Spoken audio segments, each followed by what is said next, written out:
We're alive. We're alive.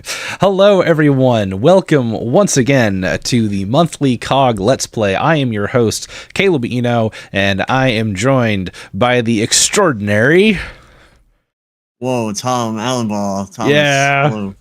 Tom is exhausted because he just got off another stream concluding the 2024 GDEX game jam, which was 2 weeks, right? 2 week game jam? Yeah, 2 week game jam. 2 weekends, so we got like 2 weekends. A nice 9-day week, yeah. Like Friday to Sunday. Gotcha, yeah. In between, yeah.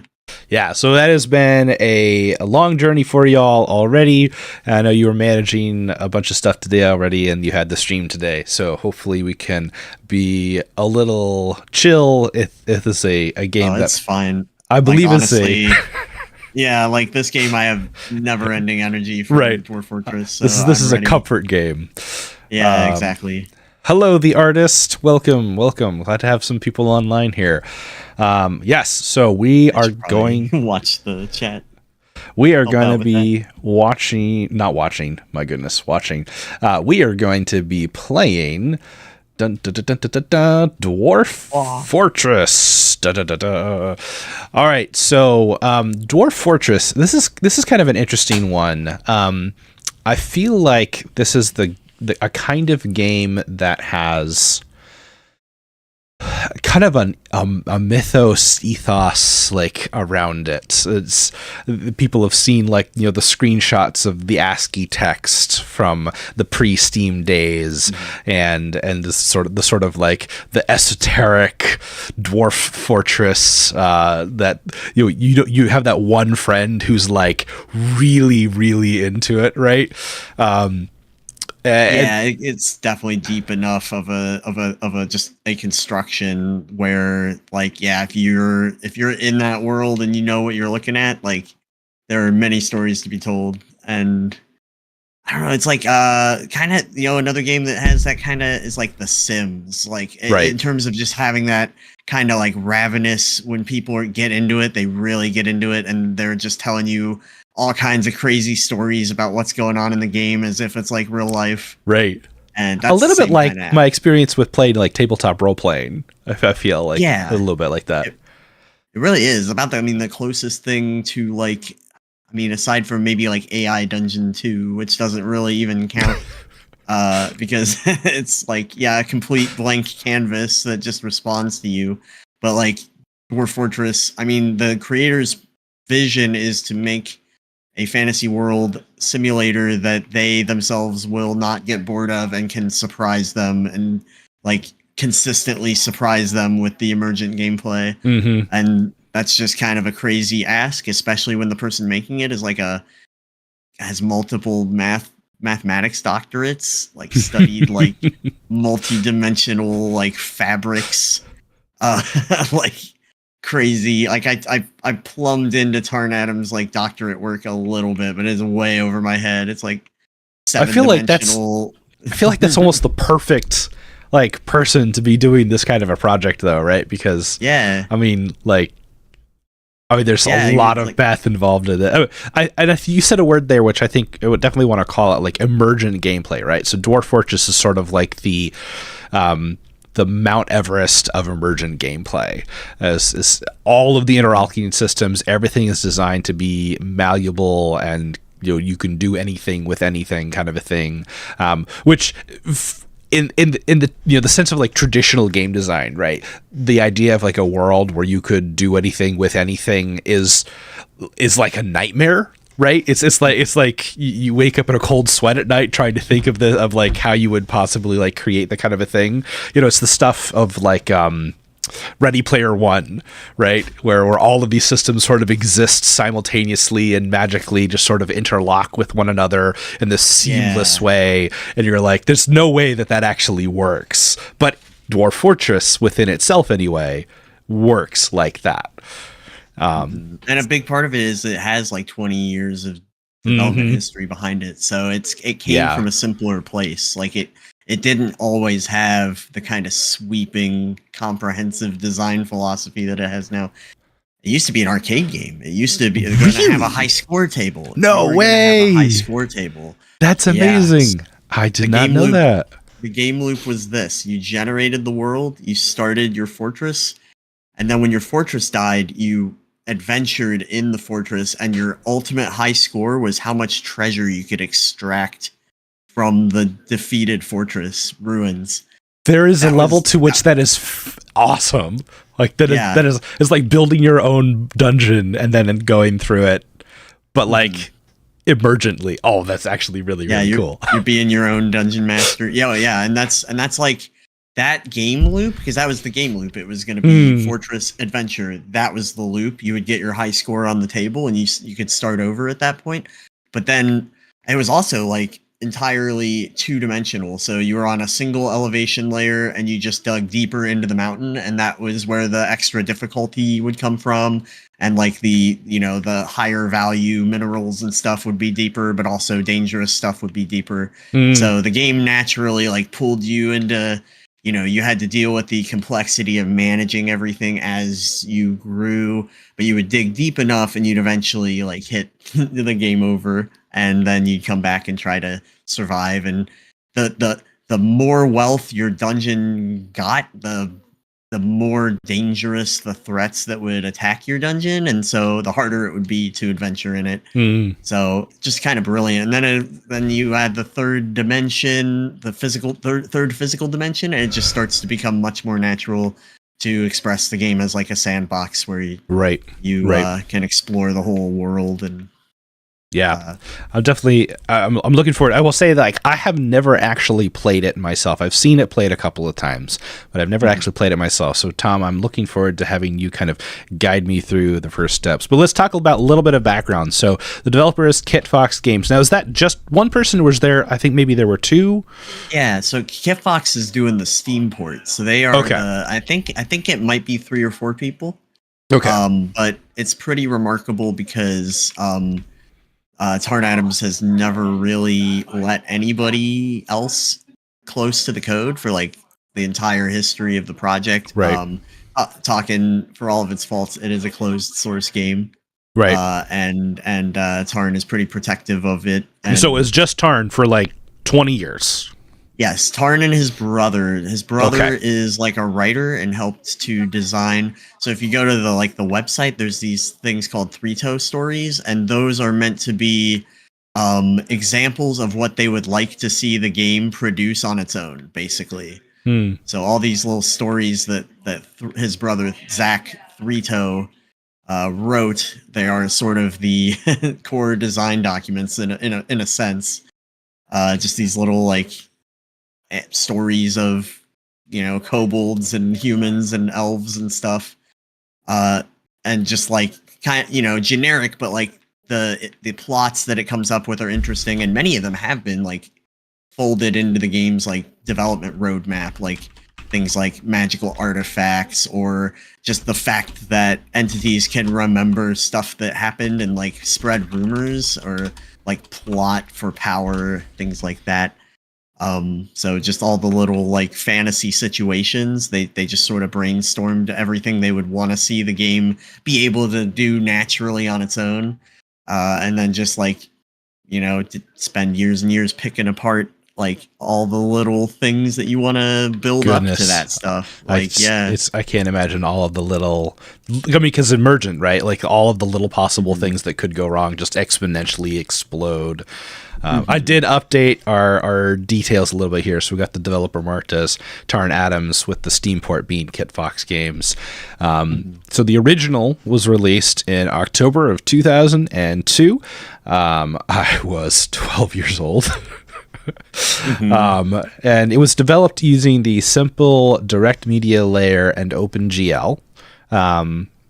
As raw as it gets. Yeah, right. Like, absolutely. With C and C++ being the primary underlying languages. Was that continued to be what the new front end was developed in? Do you happen to have any information on that? I'm not exactly sure what they built the new front end out of, but I know the core of the game is pretty much the same. Like because to this day, the free version continues to exist. Right. continues to get developed. It's the kernel of the Steam version. So Right. Tarn's building the free version, and then the Kit Fox Games is just straining to keep up with them. Make sure that all the new features have some kind of expression in the UI, because that's what always people were always like, oh yeah, this game has no UI, but that's because, you know, Tarn is just throwing stuff in, and it's like, it's so much easier to throw something in if you just like, yep, here's the button for it, yep, here's a little bit of text in the bottom menu to tell you that the button exists, call it a day. Really lets you overhaul the whole world many times over, because you don't have to worry about UI. Well, I mean, and it's focusing on what you're good at, right? Like, I mean, if you imagine like introducing UI in the process would have probably slowed everything down significantly, especially if he's like a math guy, not necessarily a graphics guy. Like, that would have been this whole other layer. So like focusing on what you're good at, I mean, that's a good call. If you want to add a feature, you just assign a key to it, and like, you know, if you want to change the key, it's not a big deal. Like, if you want to, but yeah, as soon as you start having it, especially like if you when we launch the Steam version, you'll see like everything's graphically rendered, and it's beautiful, but it's also like an incredible amount of work, and it's not viable. And actually, there's a sad reason why they pushed for this. You know, the only real reason that there exists a Steam version is because Zach Adams was diagnosed with cancer, and they didn't have money. They didn't have enough money because it was an indie passion project, and they were just living off donations on their website and their like forum and then the little community that they've cultivated. But they were like, okay, we need to capitalize this game. And so the developers from Kit Fox are long-standing community members. Like, they've been in the Bay 12 forums forever, and they are like heavy modders. So they were like, you know, forefront of the modding community. The modding community is still very much embraced. In fact, the Steam, you can get, it's called DF Hack, is like the main modding tool, like the main community tool to like get into memory hack the game. It has its own Steam version, so it's supported on Steam. That way, you can just download it through Steam, and it will modify the installation, the other installation, and stay within Steam terms of service. You're not hacking a Steam game because you're using another Steam game to do it. What an incredible thing to see a community come around a game like that. Like, that's really phenomenal. Yeah, so this mentions in the research I did on this, it said Fmod was the audio backing. Did the original game have any audio at all? The free version?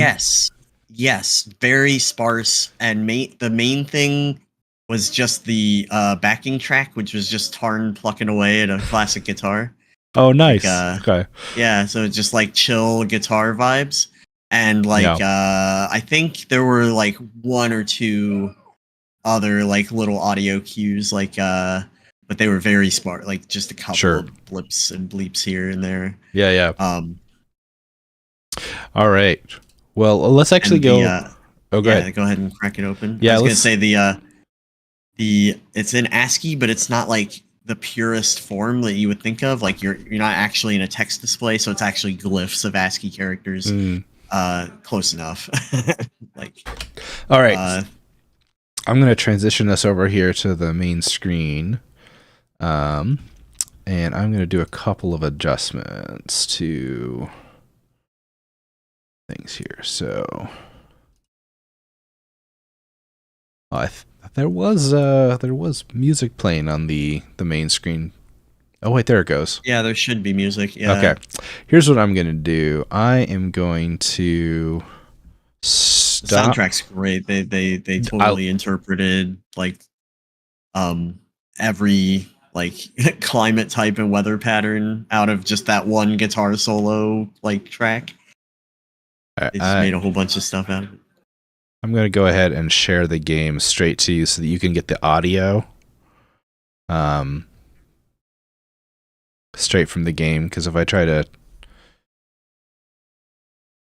do it the other way, it's going to crackle because of Discord's stuff. Is that coming through to you? Can you see the game? Currently looking at OBS. OBS icon at the moment. Yeah, that shouldn't be going. I just tried to share the screen. Go live. Let me see. Should be coming out. The music's coming on the stream at this point. Not through Discord. Not for me. I'm not worthy. I don't know. It's okay. I was fine with not having audio. It's fine. I don't need audio. No. Okay, y'all should have audio now on the stream. I don't even see the code anymore. I just see blonde beard, red beard. Nice. Brunette beard. Okay. Go live. Nope. It's not letting me go live. I don't know what's going on there. As long as I can see it, I don't need to hear it. Fair enough. As long as the audience can hear it, that's the audience can hear it. We've got that confirmed. So here, I've got that sending back to you through the camera. Yeah, cool. Got it. Okay. Turn it down just a little bit. It's a great music track. I'm a really big fan of that. Oh, it's beautiful. It's just chilling. All right. It's good work music, good study music. All right. Tom, Sensei Tom, show me your ways. Yeah, so this is a fresh new save. This is like new game install. Totally fresh install. Haven't touched it. Right. So the very first thing that always needs to happen is you got to have a world in order to do anything with it. I feel like it's that big green button, right? Yeah, definitely. So you don't have any worlds, it'll have you generate one because you got to do that whether you want to play Fortress mode or Adventure mode. All right, creating your world. I'm gonna not do too much of this tutorial-y stuff because you're gonna show me the way. Yeah, exactly. So I would say, as far as like just showing the game, I would recommend smaller than medium world map size. So it doesn't have to be Pocket or whatever. I also recommend small worlds if you do, anybody out there doing community fortresses or passing it back and forth. It's a lot more fun if you have a small world. You're more likely to see each other's things. But yeah, so small world just to keep things moving. Yeah. I would recommend history length. It's fine at 100. It doesn't really start slowing down until you're a few hundred in, and then it starts crawling, but we should be okay. I would bump... I would leave civilizations medium, bump sites to low. Give us a little more space on the... I would leave medium for beast and savagery. Minerals everywhere is convenient for just having fun with the game and not like making it a surveying and geology expedition. So this should be fine. And click on detail mode just to look at it. I don't want you to like... I just want you to see it. My goodness. Yeah, there's some really good callouts in here, like about halfway down or so. There's some fun stuff like, I'll tell you when I see it, Titan attack parameters. There's the Titan attack parameters, Night Troll parameters, Werebeast. Demon types. Yep, demon types. Evil Cloud, Evil Rain. Look out. Oh no. Necromancer lieutenants. Do you want your necromancers to have lieutenants? Or do you jeez. Do you want them to do experiments? Yeah, so this is just a treat. Incredible.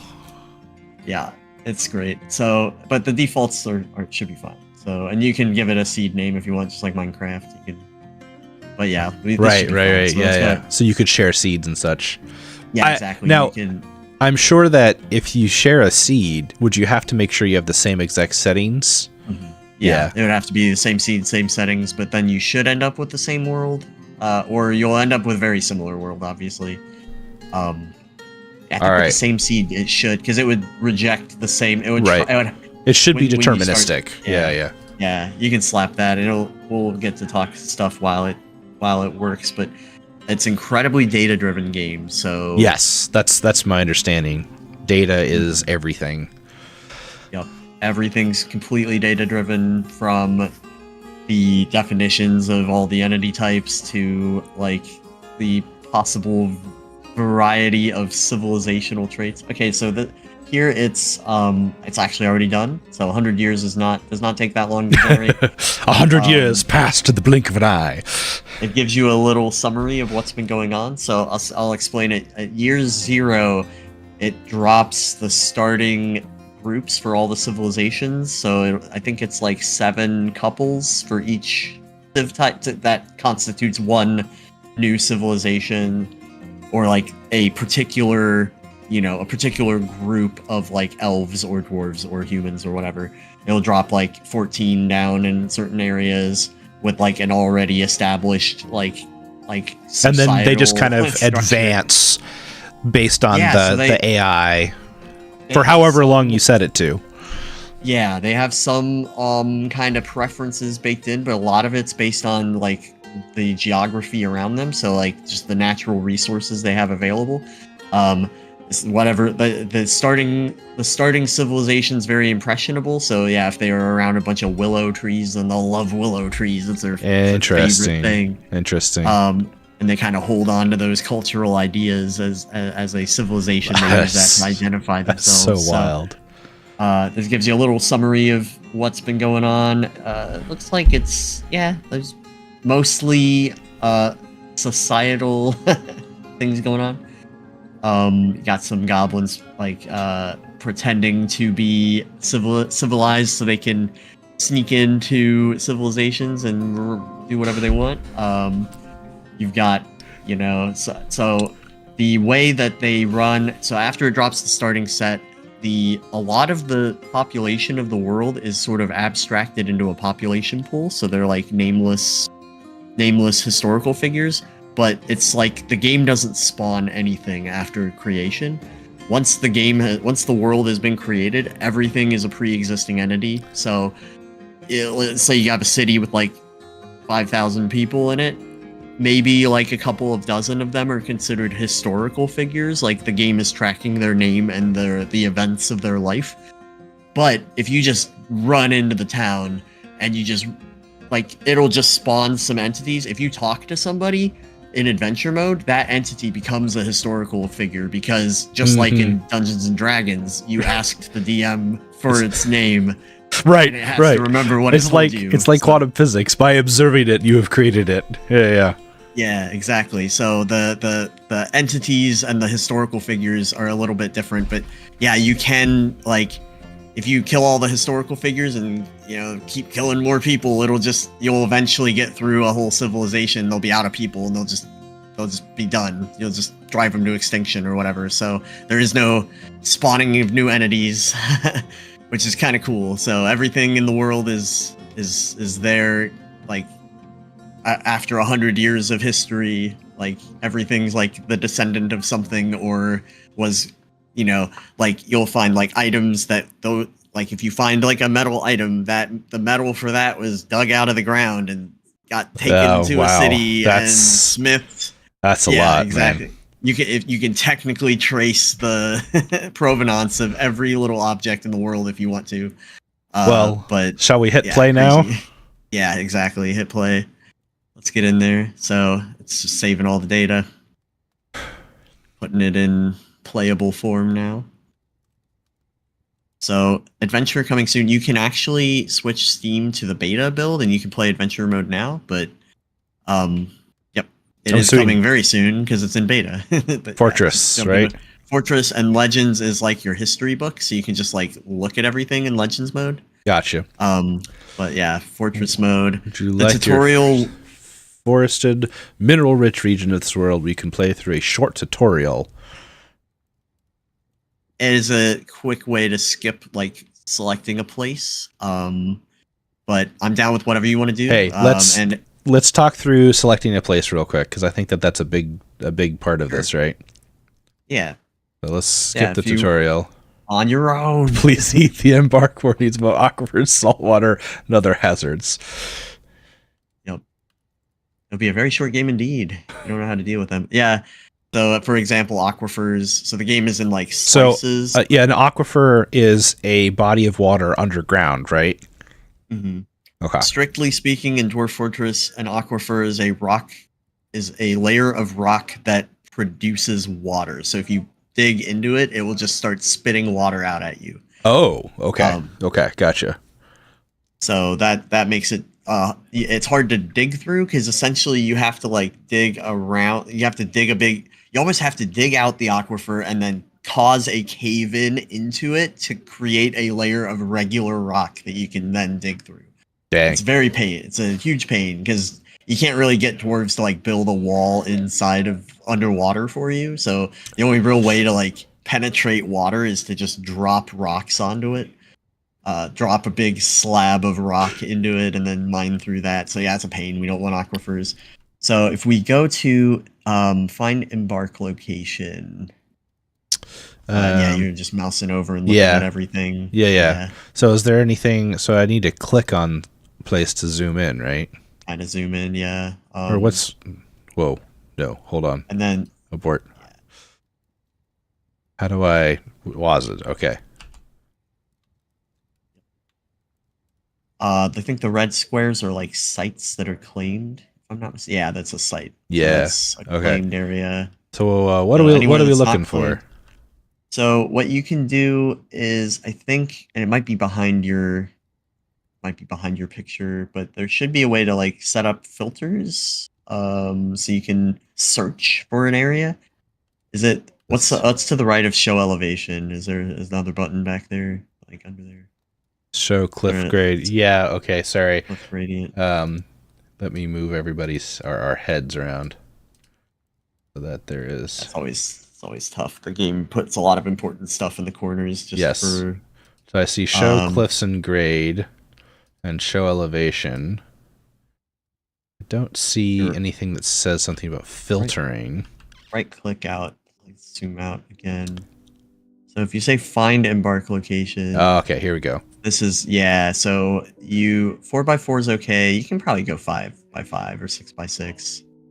But yeah, and then these are like your preferences. So if you don't have a preference, you leave it as NA. I would say aquifer, no heavy aquifer. Probably yes river, yes soil, probably yes clay. Some little. Yeah, at least a little. Because it's just like has to be deeper than deep versus like, and then clay and sand are good to have. Obviously, like iron's good to have. Drainage is. Fluxstone layer is actually good to have. I would go back up there and say Fluxstone layer because that lets us make steel without having to import our Fluxstones. Temperature elevation doesn't matter. Rain, might want to say at least a little rain, you know. Well, yeah, it's tough. It's not like Yeah, let's just for it. Iron, because we still get copper, to pick from whatever it finds for us. Yeah, it'll give a list. So the rest of this is whatever. I would say at least iron's really important, but the rest of it is like whatever. So this is fine. Yeah, begin, and then it'll scanning. Dwarven technology. It's very advanced. Some dwarf is stuck a pickaxe into the ground, and licked his thumb and stuck it up in the air. Dowsing for spots, and then so those green squares are the happy places that it thinks that you should go to. So you can kind of carve out one of these. Any of these should be good to go. I would, probably look for one in the darker green area. Just because, like, I think the lighter yellow area is probably like a desert or grassland. Maybe like that one on the right where it's like got some mountain. This one? Some spot on the mountain. Yeah, because that's got a little mountain chunk. It does have a river going through it. It might be low on vegetation though. Trees, none. Okay, let's not go there. There's no trees. Or no, there are some trees. Okay, so it's a mixed area and there are some trees. That's good. This could be a good spot. Ooh, that spot on the right, like the over here. Yeah, look at that spot. Savannah, sparse. No, it doesn't look like. It looks like there's fewer trees over there. Trees. Yeah, it's fewer trees. Okay, though you don't want to chop down too many trees. So The Oh, further look south at we this go, the one. colder it gets colder the further south we go. That's pretty nice. Untamed wilds, thick Temperate. vegetation. Next to Nearest some. site of elves, 2 days travel east. Humans, a day travel northwest. Goblins, half a day travel north. Okay, so goblins are the closest thing here. So that is a factor. And the goblins are also hostile, so we really want to see if any of these green squares don't have hostile goblins. It will be a lot of fun if we get invaded before we're even set up. I'm gonna scroll over. How do I see? Okay. We were looking at this one. Yeah, this also got goblins. How about this one? A short trip south. Notice the goblins here. Yeah, it's that red square right underneath. I think is the goblins. Goblins, a short trip southeast. Oops. All right, goblins are all over here. So maybe one of the ones where it's at least half a day. So they're not just next door. Half a day travel, that's not too bad. Like half a day from goblins, a day away from goblins. Now we're talking. Make them walk if they want to harass us. They gotta. This is getting colder though. Is that? It is true. It's the further south you go, the colder it'll get. So if you do a large world, it actually gives you both North and South Pole, like it's a whole globe. But like on the small worlds, you're really just getting like one of the hemispheres. And there's like, it's implied that there's more world outside of that, but for the purposes of the game, it's a closed system. I still like this one. Yeah. Yeah, and the goblins aren't on top of it, so it's not bad. And hopefully we don't have to worry about freaking goblins invading us in this stream at least. Let's see, right click to zoom out to recenter.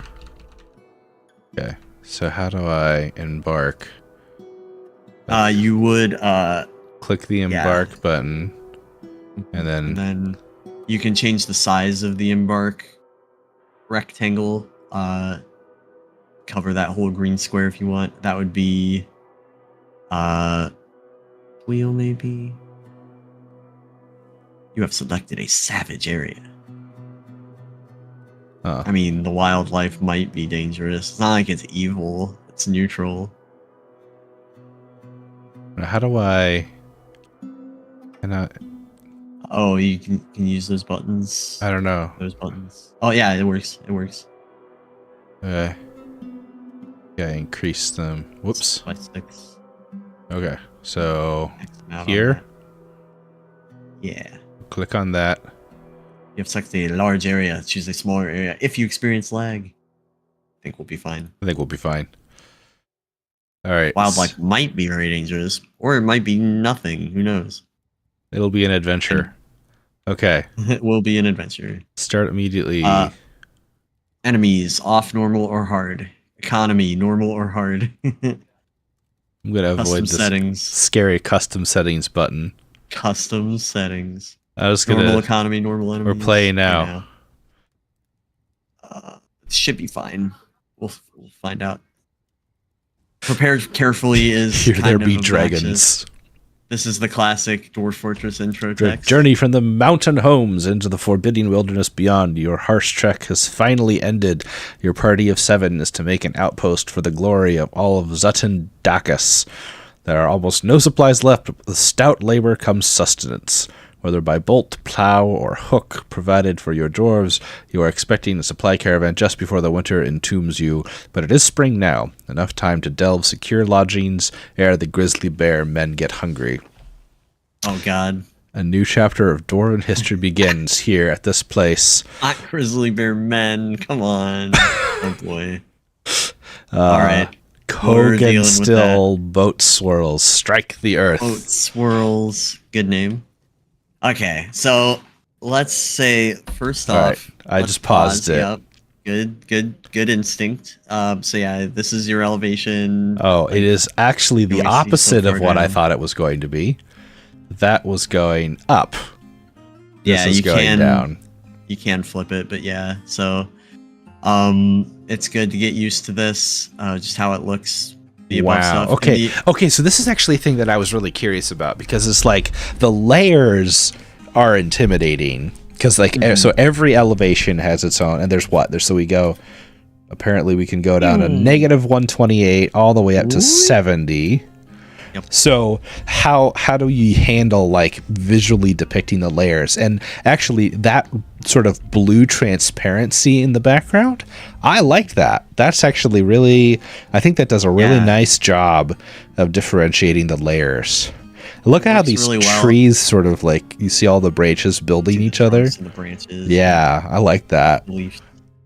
It's the original, or if you crack open the free version, and you go look at the ASCII glyphs, like what they do is like they literally use smaller versions of the symbols for a elevation layer that's lower down. And wow. It's like, okay. Yeah, that's intimidating. It's a bit rough. Yeah, that's intimidating. But here it looks nice because they just have the little fog effect. Okay. I think. Very, very nice. So we can navigate with Wazid. We got the hills we got a hillside on the north. I mean, we're dwarves. Let's mind the hills, baby. Exactly. Can we check first? There's a little bottom left button. Should be like units or citizen information menu. Yeah, click that. All right. Now, this is very important. In the other tab, this is where you can see stuff that's not you, so we're just checking for danger. I say looks okay. Long nose gar pikes. Pikes are a little dangerous, but yeah, I think that I don't know why their names are like that, because they're in the water. That makes sense. Okay, giant hamster chilling out. Okay, no grizzly bear men here right now. No grizzly bear men. What's the range on this? Do you know what the range is on this? These are anything that your dwarves know about that are in the area. Okay. So you can have stuff that your dwarves, if none of your dwarves have seen something, then it probably won't be on this list. All so right. They can discover threats, and then it'll show up on the list. All right. Couple things right off. I think very important is to disassemble the wagon. Okay. All right. That's usually the classic first thing. All right. And to just identify a place where you want to dig into the hills as a defensible entrance. Let's see. Where's my wagon? Oh, shoot. It's nice. I think it's nice to just dig into the sides of the hills rather than like dig down into the ground. Where's our settings menu here? Yeah, if you want to mine, it's the pickaxe. The settings menu is settings. Yeah. Settings. Key game, key bindings. Where's my invert zoom? Scroll down. Selector, page selector, view. I'm looking for elevation, right? Yeah. Oh my gosh. Yeah. Oh my gosh. Yeah. There is so much going on here. You might have passed it. I think we passed it. Go back to the top. I think it's Toggle. Zoom in, zoom out. Okay. Oh, that's actually. Oh wait. That's zooming. That would expand the size of your screen. Oh shoot. I believe I just deleted it. Okay, but that was I'm gonna add one. It was control mouse wheel. Mouse wheel up. Okay. Okay, so then just regular mouse wheel up. Find what that's assigned to, and that'll be numpad left, mouse wheel up. There it is. Mouse context scroll bar up. Hooray! So down and up. Okay. Try that. See if that's turn to game. See if that gets it going for you. Is that more intuitive? Think so. That goes up. That goes down. Yes. I usually use my numpad for most of the navigation, and where 5 would be my elevation key, and I would either shift 5 or just regular 5. Okay, interesting. So we're actually on the side of a mountain. You can kind of see us stepping down here. Down to the river. Yeah, okay. Which is good. So the wagon's right next to a decent spot, and Yeah, just being able to dig into the side of something, have a little tunnel. I would Okay. just dig out like a tunnel. So how do I disassemble the wagon? Yeah, you clicked on the wagon. It's right there. I have clicked on the right. This is the remove this building. Mm-hmm. Okay. Yep. All right. And once it's unpaused, you'll see him tear it down. Alrighty.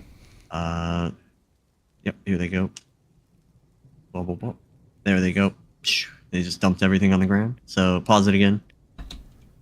Okay. So we want to get all this stuff inside, ideally. So maybe grab your trusty pickaxe button, like at the bottom left in the center. Alrighty. So this will be your main mining and mining. excavating. Dig a regular hallway or a room. Okay. So do I? So I click on it. It's gonna be like Roller Coaster Tycoon or anything like. Yep. You can do rectangles or whatnot. All right. Let's start with a hall, and then little narrow entrance. But yeah, just a hole and start moving stuff into. Yeah, it's a hole in the wall. Yep. The idea is make a stockpile in there that what's dwarves this white can move stuff? That is snow. Oh my. Yeah, we're in a semi-cold area. That's another reason to kind of move stuff inside because it's all right. exposed. Should I have anybody else doing anything else at this point? Let me see if you. Yeah, you're paused. Check your dwarf list. Okay, checking dwarf list. I see somebody's fishing, somebody's digging. We probably only have one pickaxe. Woodworker. Can we check the stocks? Stocks. Task like a labor. main button at the very top. Stocks. Yeah, so I want to see how many pickaxes we have. Here you can see every item in the fortress. You know, if a bookkeeper, then however numbers may be approximate. It's true. Pickaxe. Is it under axe or weapons? Tools. No, weapons had copper pick. Battle axe. Yeah, okay, we got 3 picks. Okay, that's perfect. Go back to the units. I think we only have one assigned, or we'd have more people digging. Pick a couple other people who you want to be your miners or help with mining. Yeah, Mason and Stonecrafter are like kind of the obvious choices for miner. So to assign this, you go to laborers. The labor tab is at the top of this window. Okay. Yep. And miners, yep, and now you can check. Okay, we're on miners. Only selected can do this. We have Stonecrafter and Mason. And that's it? They'll grab a pick and help out. Yep. Okay, all right. And that's going to be where you choose, basically, if you assign a job and it's not being done, it probably needs somebody to have the labor assigned. So, okay, we have a little room here. Yeah. I want to show making a stockpile is a really important skill.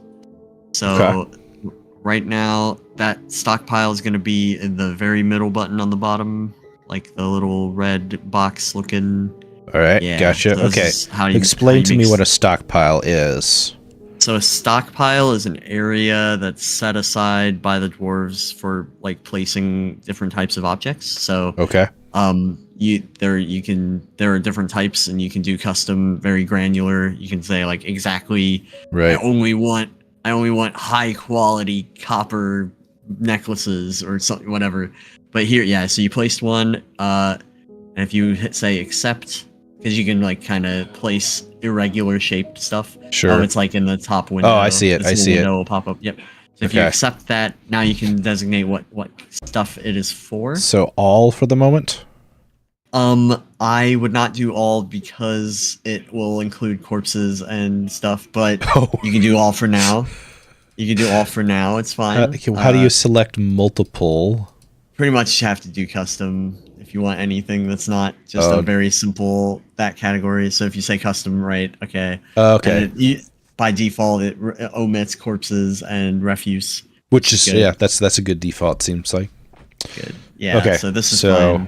But it might take off. I might go back in there and uncheck stone, just because like they'll just like when you're mining, if you have any stone stockpile, then they'll go out of their way to like bring every rock to it, and you don't really want that. So is that did I do that right? You can say none on the middle column to just say all okay. So this is category. This is a little bit more specific, and then this is a little bit more specific. Subcategory and then specific types. Yep. Oh boy. Yep. This is looking good. So we can unpause, and they should start dragging our stuff in here. And you can make like a refuse or corpse stockpile outside is a good place, like where the wagon is now.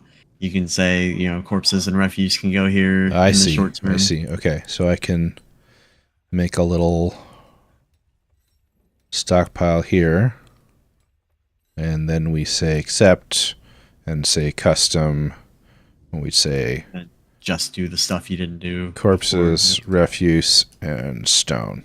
Well, you can leave stone off. Yeah, we'll make a stone stockpile. That's usually the next thing you do is like dig a little deeper and like make a place for your like workshops, and you can start. Gotcha. This stockpile is already full, so that they still have stuff from the wagon. Now, what about my woodcutter? Should my woodcutter be cutting wood? Yeah, you can designate trees for cutting. That's the next button over from the mine.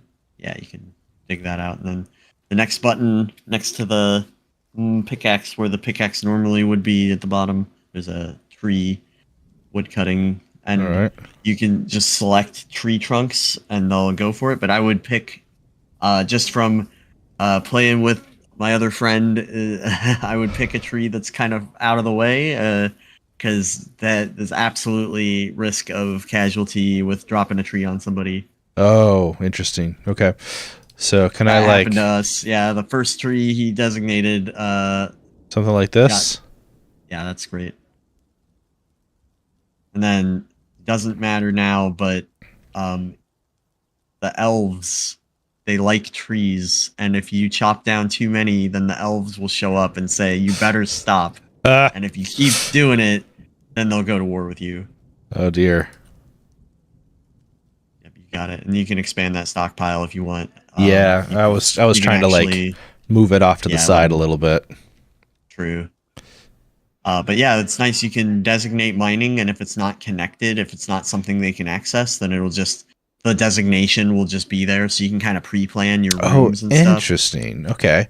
Yeah, as long as you don't connect it. Oh, and very important, diagonal is connected. So okay, that is important. Yeah, that is very important. Diagonal, just think of it as a little squeeze way. They can squeeze through diagonal gaps. Hey, Shield just joined us in the chat. And Ironheart as well. Yes, this is brand new.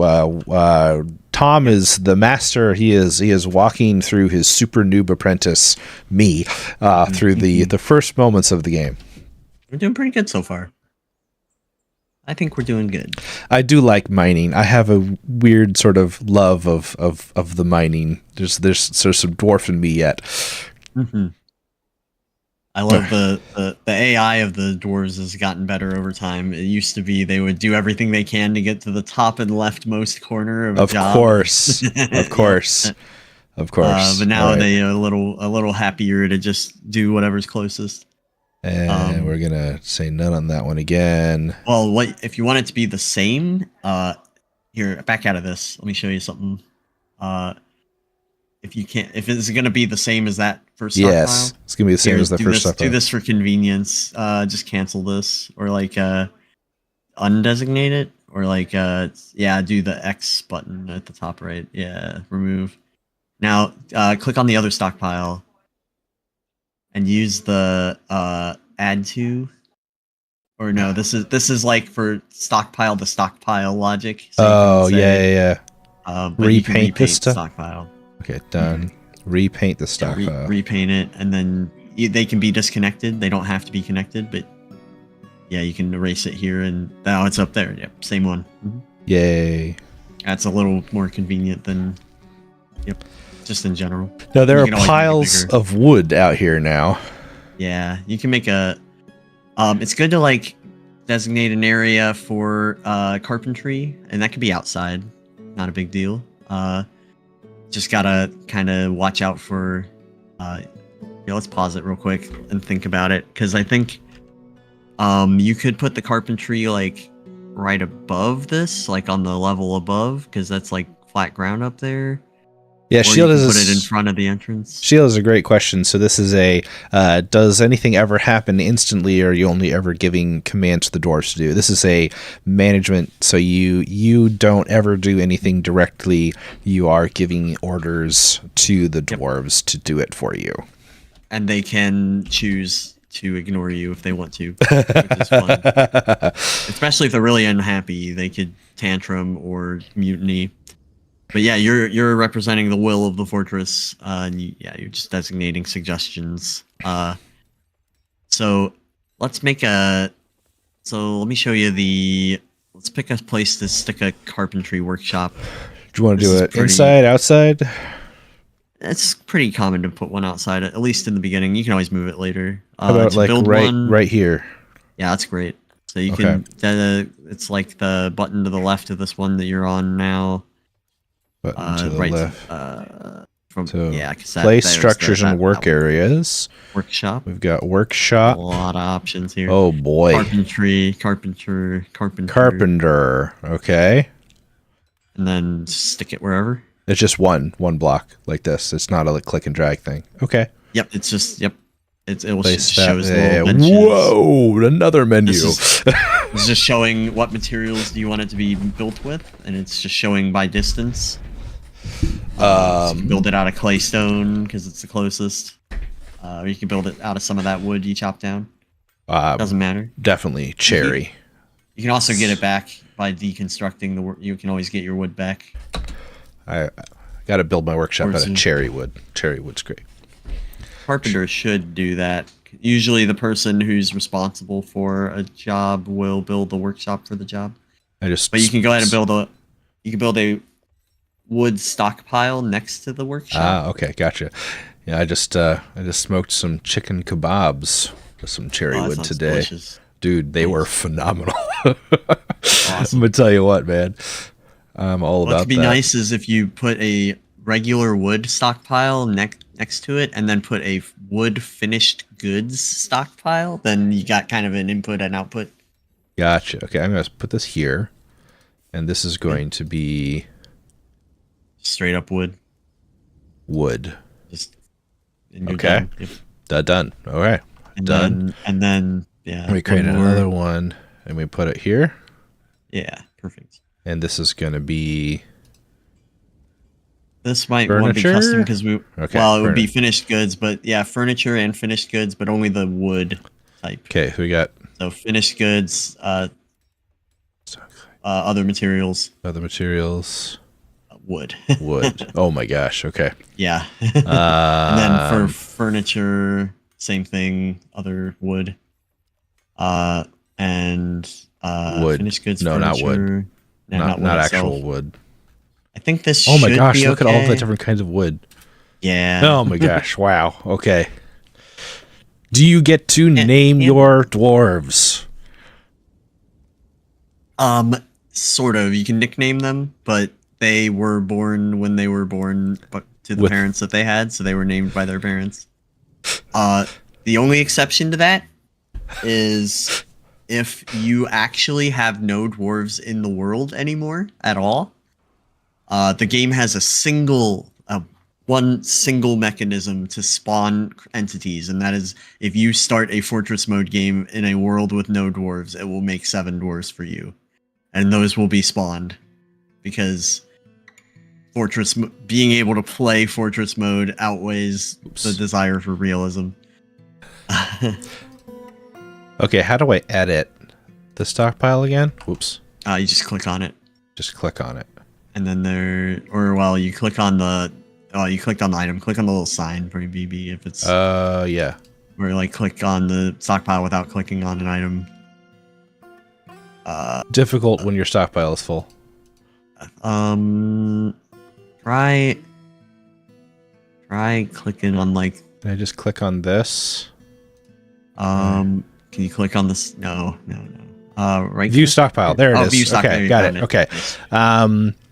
I want to repaint custom, is, and then I want to go to wood, and I want to do none. Yeah, none wood and none wood. Shield wants to know Dwarf Fortress Jammiobot when. What would it do? Would it organize the dwarves for me? There's already Dwarf Therapist. That's what I would grab for that. Okay, if I want to repaint the stockpile. No, go. Yeah. Got it. Good to go. I can be taught.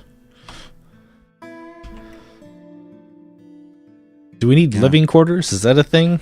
We will. That's a great call out. So the quickest way is called dormitory. And it all starts with beds. So now that we have a carpenter workshop, beds are made from wood.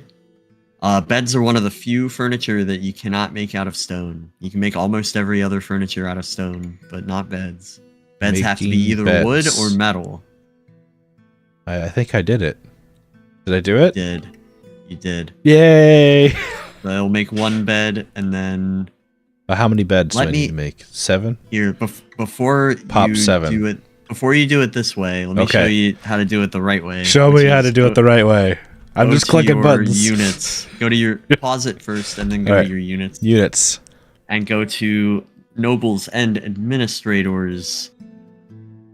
Here you can view your nobles, as well as assign your administrators, military leaders, and other officials.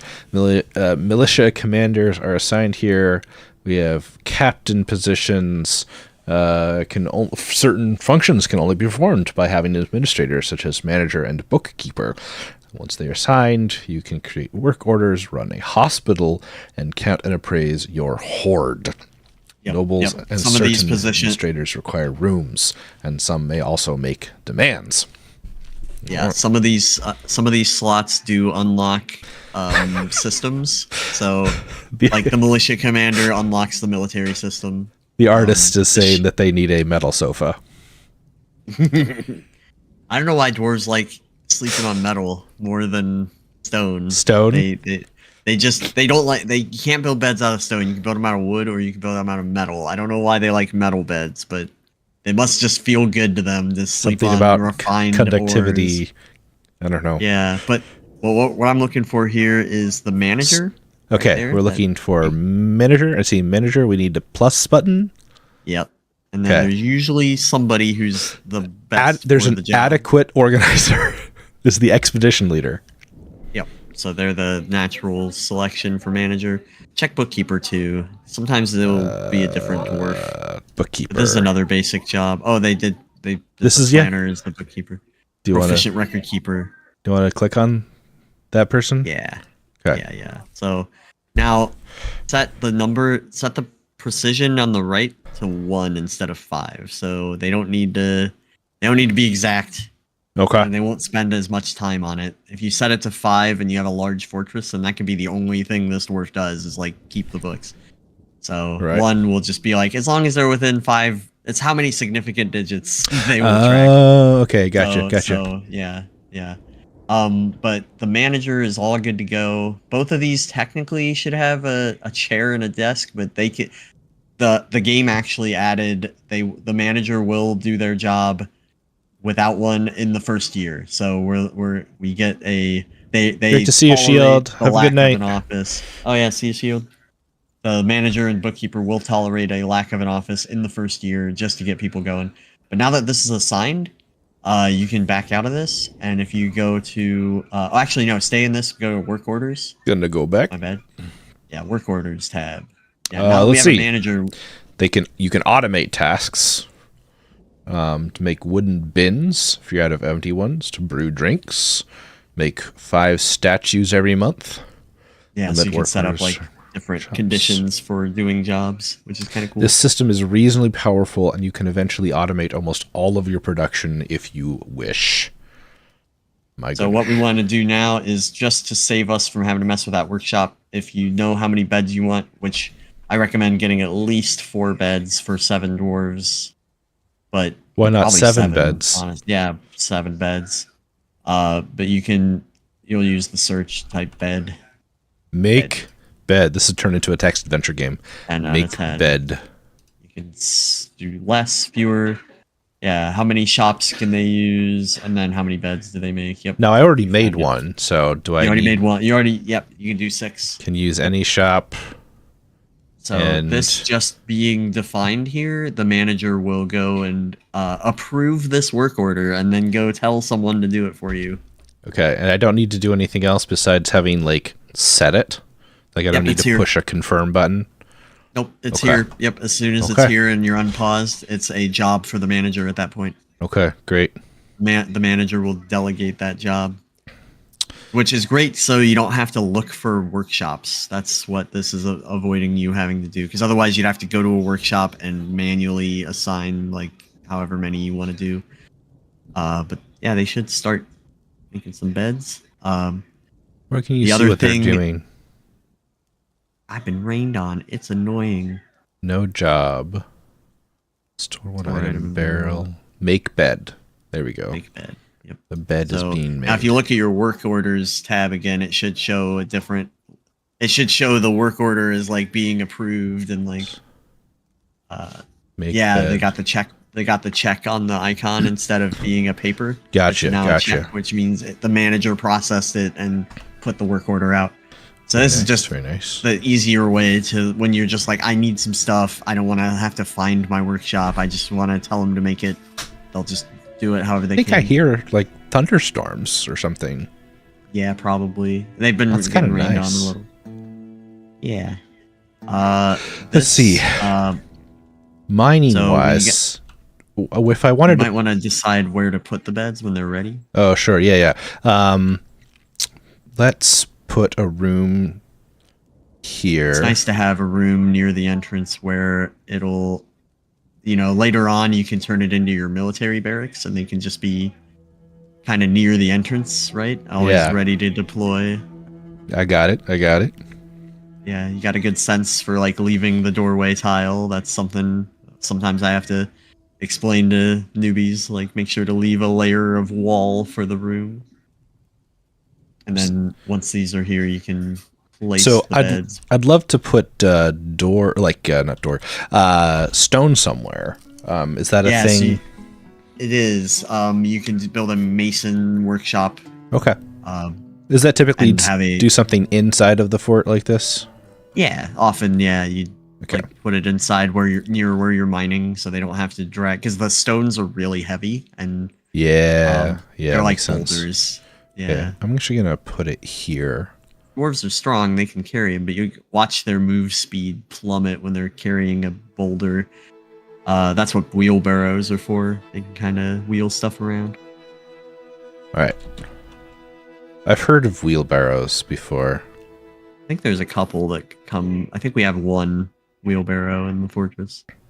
But wheelbarrows can be assigned to stockpiles specifically, so like they'll just leave.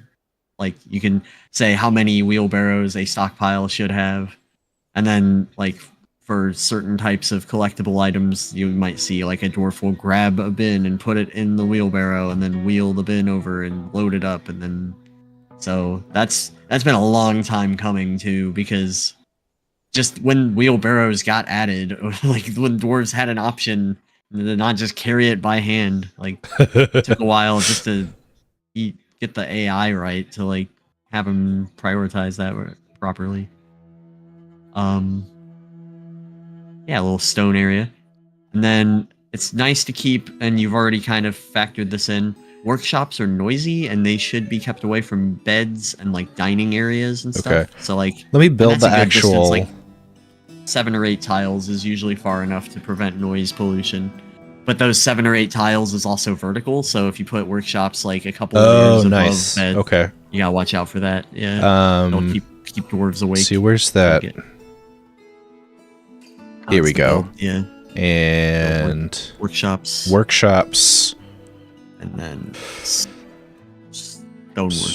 Stoneworker. Okay, I was looking for the word mason. Wasn't quite it. It used to be Mason's workshop, and they changed it. Okay. Can I rotate this, or is it stuck in just one position? Should be I think you. I know you couldn't in the free version, so maybe you still can't. Okay, well, that's fine. It usually isn't a problem. I think there's only like one workshop type where there's not even a diagonal gap on like one wall. Amount needed, just one. I'll just do a hazel log. Okay. And then I'll designate the stockpile. Yeah, exactly. For raw stone and stone goods. Just this? Just like that? That'll do it. You can okay. If you care about what kind of stone, you can, but yeah, that should be fine. And then for stone, especially because it is so heavy, it's good to assign a wheelbarrow to those stockpiles. Okay, how do you do that? If you click on the stockpile again, oops. Come on, use stockpile. There's maybe the barrel icon. Yeah, max barrel. Oh, there is one assigned. Yeah, we could build some more. Can I do that through a work order? Yeah, do the work order. Work order. Say like. Oh, it looks like the beds are done. Yeah, the beds should be done. Let's start this before we. Yeah, wheel. Forge adamantine wheelbarrow. Wood wheelbarrow. Wood. Nope. Oh, just wheelbarrow and scroll down, I guess. It is not wanting to scroll for me. Make wooden wheelbarrow. How many do you think? 5? Yeah, that should get us started. That's a good start. Okay. We're already good. That just gives you. You're gonna have as many as you want. Yeah, get some 500 wheelbarrows. Yeah, because the work order logic can be like, oh, if no stock, like for barrels and stuff, like if we don't have any empty barrels, make more barrels. Like that's a good rule. No, the beds ended up over here. Oh, they're just in storage. Yeah, they ended up in the big storage. I thought they were going to end up in here, but they ended up over here. Probably because it's allowing. Yeah. But so how do I put them down like here? You build them like a building. Okay. Use the building. Okay. So they're just a resource at this point, and then we can build. Okay, so doors. Oh, there's doors. Furniture, beds. All right. Let's do one. Might keep building after placement too, just because it's gonna be like do it again. So there's a checkbox. Now when you get back to that menu. Okay. So furniture, bed, keep building after placement. Just use the closest material. Yeah. Is this okay to stack them like this? Yeah, it's fine. Mm-hmm. Can I go like here or should I go here? They can use them. They'll crawl all over each other. They don't have any pride or shame. And then and one's already placed. So click on that bed on the corner that got built already. Click on it. I think it got built up. Yeah, it got built. So click on that, and then here you can. I think one of these buttons might let you define a room around this. Maybe the house button at the bottom. Is that a permanent part of the building? Forbid.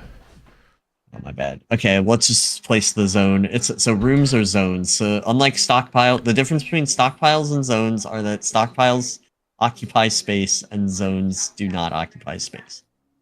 So they define a space, but they don't.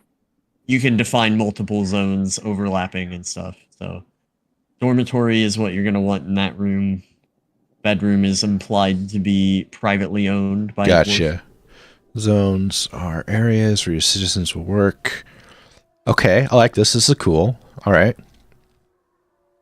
Yeah, like so it'll just tell the dwarves what they're supposed to do with this area, basically. Okay.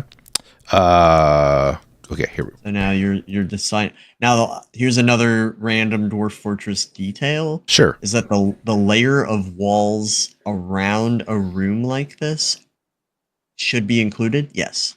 Got it. Because it will It's subtle, but basically, if you don't do this, then when it's calculating the value of the room, it will only consider the floor itself. So, like, if you build the Gotcha. walls out of gold, it won't care if you don't include the walls in the zone, right? So, Gotcha. just Okay. a little one of those little gotchas, yeah. Okay. All right. We got that. So that's good to go. That's good to go. They'll use that You can immediately. name the dormitory, apparently. And yeah. That's a good start. So they'll just go there if they're sleepy. You can build a door and give them a little outside of the dorm privacy. It's fine as long as there's not like a bunch of ruckus happening right outside. Then they won't really care that there's no door. I was actually going to make a door because I just wanted to make a door. Yeah, build a door. You can build it out of stone. Doors. Especially once you start mining a lot, you'll have more stone than you know what to do with.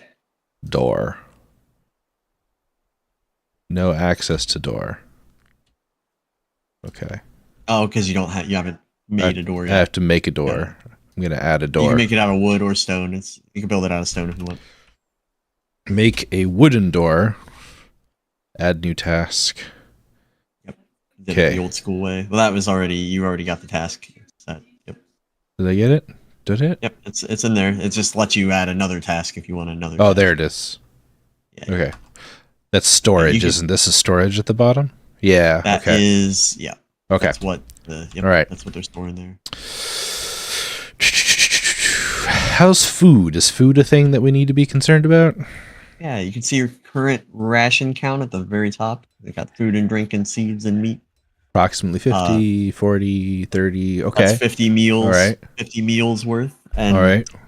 Time is abstracted in Dwarf Fortress, so they don't eat every day. They just eat a few times a year in proportional, in appropriate proportion to what they would be doing each day.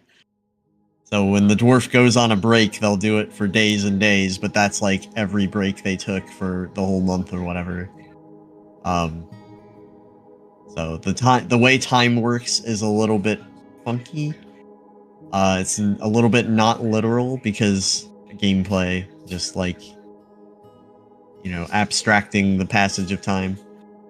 So yeah, it's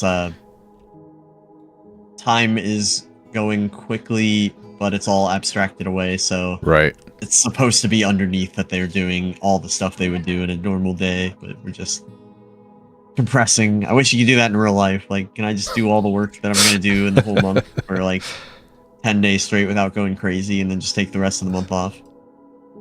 So, if we wanted to do finished goods, this would be stone and clay, right?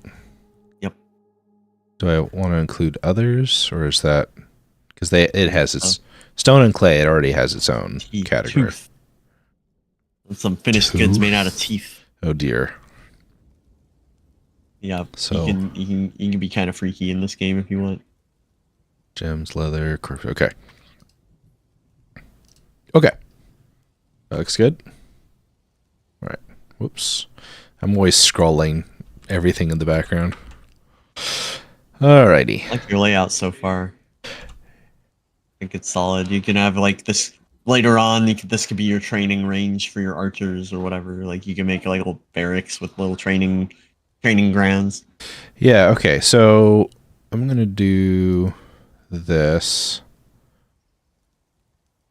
Also find a place to like start building a stairwell and like exactly. So that's kind of the next thing I want to do is I want to start looking at going down. Mm-hmm. And I kind of like the way this is looking. So dig a stairwell on this level. So how can you determine if it's going up or down? It will just cover the tile that you're on, and if you like start placing and then you go down a level, then you'll be placing. So this game does not make you worry about it too much. If you go back and play the free version, then downstair, upstair, and down upstair are all separate designations that you have to know the difference of. But here it's just like, just place it, and we'll assume that you mean down. We'll assume that you mean down. Awesome. Yeah. So there are also ramps, and the difference between stair and ramp is that stair is like immediate go down like in the same tile. So the tile is connecting directly to the tile below. In a ramp, it connects to the tile down and over one. So Okay. it will actually force them to move horizontally if they want to go down in a ramp. So in my fortresses, I like to do stuff with ramps because I like to build like a big old entrance tunnel that the trade caravan can go through, and like they have to come inside the mountain in order to trade with me. But yeah, you got the ramps. That's how they work. So if you They go, look really weird. that's because they are contextual to what is next to them. So right now, this is a up ramp, and if you go up a level, it's the downside of it. So the dwarves can use it fine, even though it looks weird to you. The dwarves can use it. They just can't, like, if they want to traverse it, they have to go an additional level. But yeah, like that's the difference between stairs and ramps. And stairs, the dwarves are not slowed down by them. They just treat it like walking over one step, just down. Right. But yeah, it's good that you have two, because then they can pass each other on the stairs. Because if you don't leave a gap for dwarves to pass each other, then essentially one of them has to lay down so the other one can walk over them. That's funny. And that is what happens in the game when if you watch two characters walk past each other in a one tile wide hallway. One of them probably laid down and let the other walk over them. That's funny because like I just sort of intuited that I needed to do it double wide. I didn't realize that was going to be actually a super necessary thing, but it helps them to pass each other. Yeah, it's good to do. So do I want to kind of like keep going down? That is up to you. Build a little like spiral thingy. Oh, that's interesting. It's good when you find an elevation that you want to make important, like build a bunch of stuff at. Maybe we pause while we talk about this, but just to, because otherwise the dwarves will just get more and more unhappy. But yeah, if you find a elevation where you, like, I often like dig pretty deep and put my like bedrooms and dining rooms like kind of down in the nice stone layers, and keep all my workshops and like military up near the surface. But once you find an elevation where you want to like put important stuff, you can put a hotkey, which will let you hop around. So if you hit F1 right now, it should take you to where the wagon was. Yes. Yes, it does. Yeah, so it does. That's the first default hotkey. Okay. You can assign all the F keys so you can hop around conveniently. There's a menu for that. If you hit the H key. Oh, that didn't do anything. H key didn't do it. Oh, it's because are you in a... Yeah, because you're in a menu right now. Yeah, there you go. H key for the hotkeys. You can name them. Okay. Shift F. Yep. So... Okay. So yeah, it's good to when you're like, I want to go back to my workshop. So like if I want to my bedroom, go like entrance, so that I Shift F1. Yeah. So then F1. Nope, that didn't work. Okay. Oh, you gotta do it on the hotkey menu. Okay. So Shift F1. Recenter to you gotta use the set this quill. entry to. Oh yeah, you found it. Okay. If I go away, F1 takes me to the entrance. Okay. Handy to set up. All right. Especially if in an emergency, like, where's my military? Yeah. Yeah. Okay. So a couple of questions would be like, so in theory, iron is supposed to be around here. How do I find iron? Is that a... Yeah, you just start digging exploratorily. Like diagonally is good because you get a lot of surface. You get a lot of surface area if you dig green jade. Okay, nice. That is a gem. Yeah, you can Here's find some the quartz. Yeah, a lot of gems around here. It's nice. Must be nice. There's like jeweler's workshop. You can work with the gems, cut them, and make crafts. So it is like Minecraft in the respect that you'd be kind of like mining exploratorily.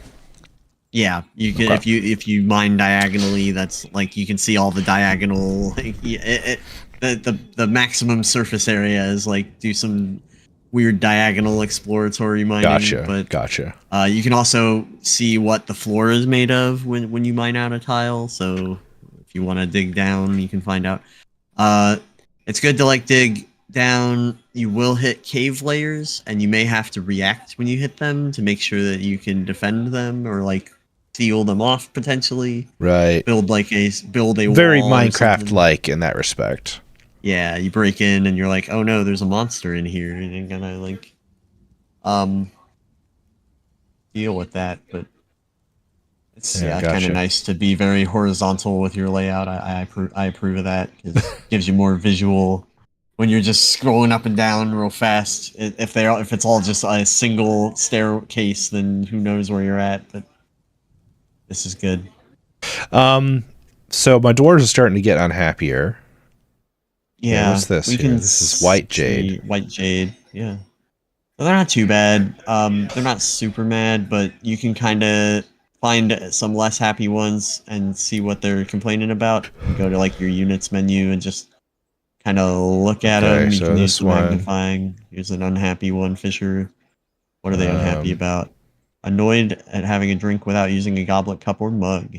So we need to make cups, mugs? Well, I think the lack of chairs, getting caught in the rain. I think the more important thing, like annoyed after sleeping on a rough cave floor, that's going to go away now that we have a dorm. But I think what they're basically complaining about is we disassembled the wagon. They no longer have a meeting place, so it's good to build like a dining room. Okay. And designate that as like the meeting place, and the dining room is a meeting place, basically. All right. Well, I've got a nice little area here that I just started. Do that. So how about a dining room?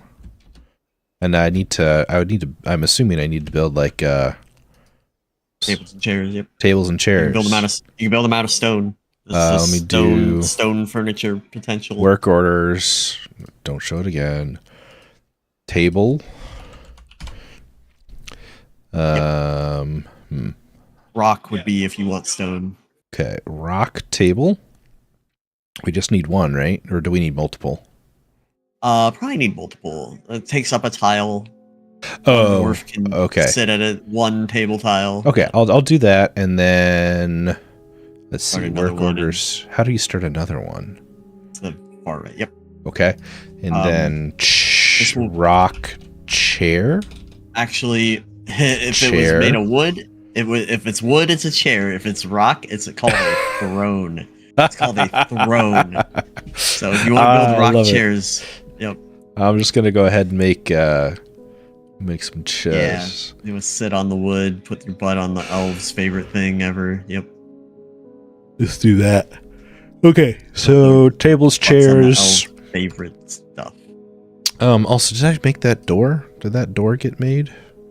You have there. It is. Yeah. I've made a door. I haven't built a door. So door.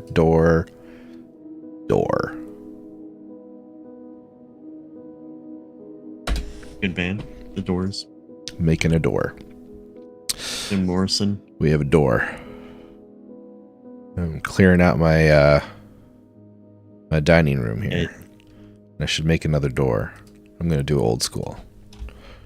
Or make the dining room a little bigger. Whoa. You do like a 2-wide table with chairs on each side. Yeah, that's the plan. That's the plan. Yeah. That is the plan. Okay, so wooden door. I should just make a task to make a bunch of doors so that I have doors.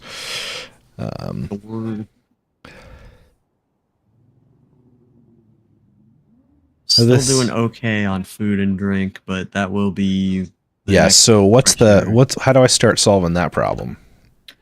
That is gonna be your planter's job. So what you want to find is actual soil, which is not on this. Like this thing you're digging into has been all rock so far. There's no soil around here. But down the hill near the river, I think that those are soil layers down there, or that there are soil layers down there. This area should have soil. If you look at the inside of the walls here, you can see if they're made of soil or not. Usually, oh, you're in a menu. Gypsum, that's rock. Okay. Bituminous coal. That's cool. You have coal. What about one layer down? Check these walls. Sand. Okay, Sand. that's better. Look for like loamy soil or any kind of soil here. Because if we don't have any soil, we might have to get to a sand might work, but otherwise we'd have to get to the cave layer because you can plant directly in cave soil. This is looking like sand to me. Maybe you can plant on sand. You can plant outside. There are outside crops you can plant, but at that point you might as well just fish. If you're going outside to get your food, you might as well fish or hunt or whatever. I thought we marked this for soil. We did. It should be somewhere, but I'm having trouble finding it. Yeah. Yeah, I don't know. Oh, I wasn't. Walls. Yeah. I mean, it's got to be. It would have to be like underneath this. I mean, what are these? The gray spots? Are they saying stone? Claystone. It's claystone. This is. I'm gonna reach for the wiki. I'm sure that happens a lot. Yeah, the wiki's invaluable. Yeah, wiki. Dwarffortresswiki.org. Claystone. Is claystone sedimentary stone? It is stone. It is not soil, sadly. Sandy clay. Sandy clay. Sandy clay wall. Soil. Soil. These count as topsoil. Loam, loamy sand, peat, sandy clay loam, sandy loam, silt, silty clay loam, silt loam. Okay, so this is all sandy clay wall. Sandy clay. That should work. That's what's next to my base. Yeah, so basically you would dig out an area of sandy clay underground. You could dig to it from your base, kind of. You could, like, that one layer down, you could dig over to this. Just dig over to it there. Keep it protected from the... Yeah, the less you can expose to the surface, the safer your dwarves will be.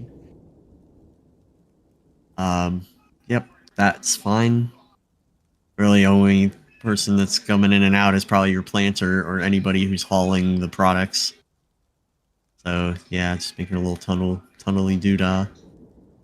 And yeah, we'll just see what the ground looks like. Anything that looks promising, you can kind of make a larger area, and we can start planting. And then you have stockpiles for seeds. You can put some seed stockpiles next to the where you want your fields to be. And I would actually put your food stockpile not next to where you're planting, but next to where the kitchens would be, which would maybe be closer to your dining room. Yeah, I'm thinking down in this little area right here. Yeah, they bring the stuff back down this hallway and store it, and then you can cook it up. Because arguably, even more important than the food is the drink for dwarves. Fascinating. They have reverse alcohol biology, so if they do not drink, then they get progressively more drunk and hungover. That's until they have a drink. Yeah. That is absolutely fascinating.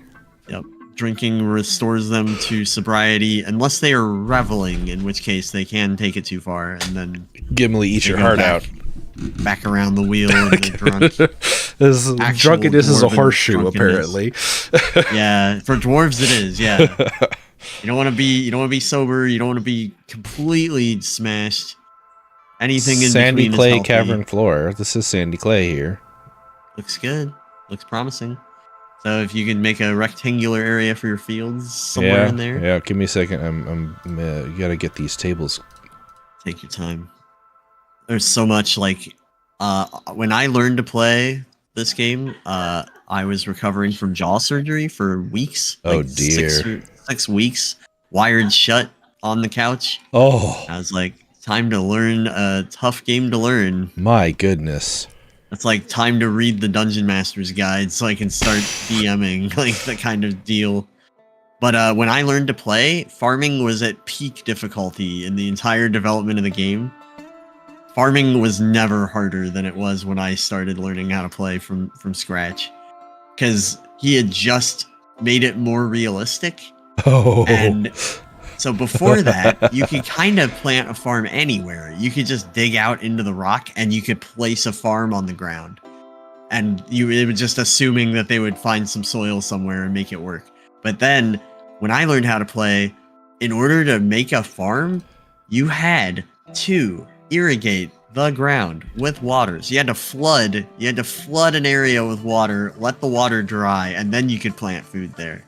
So the prerequisite for farming was you had to build like a floodgate system, like with mechanisms, so that you could pull a lever and like stop it from flooding.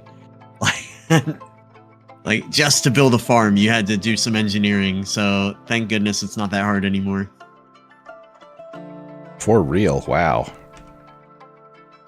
Because yeah, it's fun to do that stuff. Like dig a tunnel to the river, but not quite, and then like build the floodgate, and then go to the surface and like dig a ramp down so that it cuts into the river, so the river can flow against the floodgate.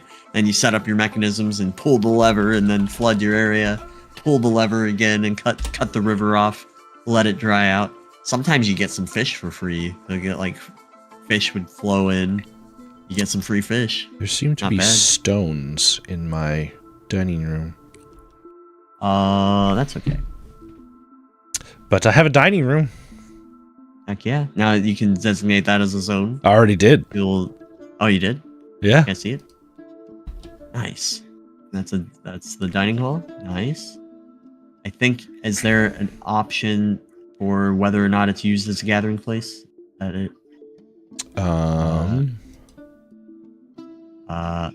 Locations can be. Yeah, what's that bottom one? Or oops. That menu. Sorry. There. Okay. It's that one. Assign a new or existing location to this zone. Groups of zones and rooms with a larger purpose. I see. Never mind. That's fine. This should work. I think there's no meeting area. I think you could technically throw meeting area on top of this as well. I think dining hall is used naturally, but you should be able to call it both technically. Yeah, you can call it both. Mm-hmm. And then what I do, it does say overlapping meeting area is in red right here. Oh, okay. It might be unnecessary. I feel like dining hall does count, but overlapping dining hall, overlapping meeting area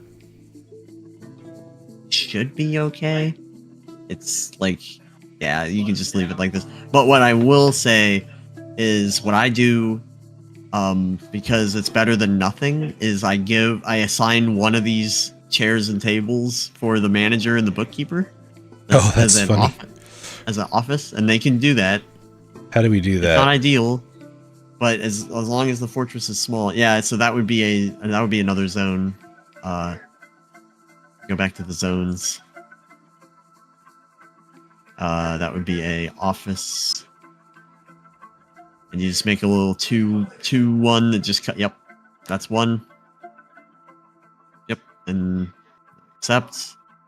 And it's okay that it overlaps. Technically, you could undesignate the dining hall on just that pair, but it should be fine.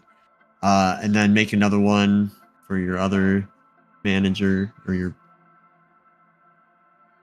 And they're okay with this because there's no nobility. But if you expand and grow, then eventually you'll get like. I don't see dwarves. I don't see any issues adding an actual office here at some point. Like that feels like it would be pretty easy to do. But it's just funny because when you grow big enough, you'll get dwarves that come with snooty ass expectations. Sorry to say them, but it just annoys me. But farming, that's done. Yeah, so you would designate a. So that's for outside plants. You designate it as a. I think you build it, unless it's. Try workshops,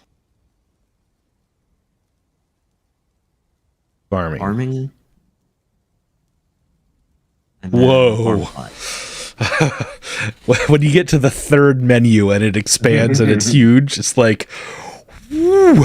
Yeah. Farm and catcher's shop. plot. Yep. So, I wouldn't make it that big. I would actually make a few plots so you can use them for different things. oh, Like, I see. yeah, Like that. that's good. Yeah, that's fine. And then another one here. I hate Sure. that they were uneven. Or, Actually, or it's really separate them or whatever. But yeah, it Yeah, really it's bothers like me that they were not even. I'm with you. Back into the Oh, back into the scary menu.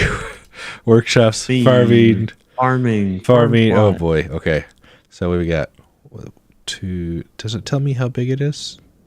No, it doesn't. No. 1, Just 2, 1 3, by 4, 4. 5, 6, 7, 8, 9, 10. Okay, so we're gonna do 5 by 5. That's fair. Quadrant style. All good. And then maybe you can just put seed stockpiles at the bottom or in the middle between them or whatever. Oh, that's a good idea. Okay. Well, let's cancel that one and cancel that one. Workshops, farming, farm plot. Yeah. Okay. And then this is for seed, you say? Yep, just seeds. So And I think it's under food. food. Seeds. Are you seeing it? Okay. Seeds. All seeds. Got it. That'll work. And they'll start hauling. Build But yeah, you me got an these plots. army worthy If of you click Mordor. onto the plots, Okay, yes, click on the plot. Well, it's well, I guess building. We have to wait until they're built farmers- first. Yeah, farmers building it. But then once it's built, then you can basically you can assign the annual cycle that you want them to follow. So you'll see a menu where it's like basically shows each season, and you can designate what you want them to plant in each season. Yeah, you're cooking. I mean, you're about to have plots, and then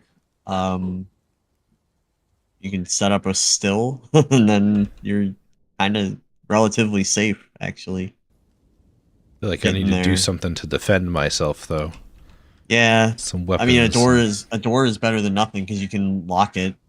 You can what you can do is if you designate an area as a burrow, then in an emergency you can say emergency, and then all the dwarves will go to the burrow for safety.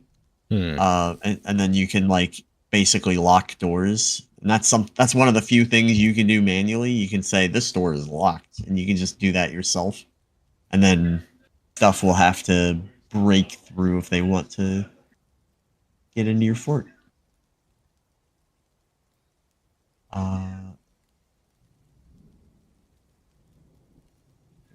Plenty of wood. How's the plots coming? Probably done. Looks done. Yeah, so leave fallow. You see each one tab for each season. Currently summer. Oh, wow.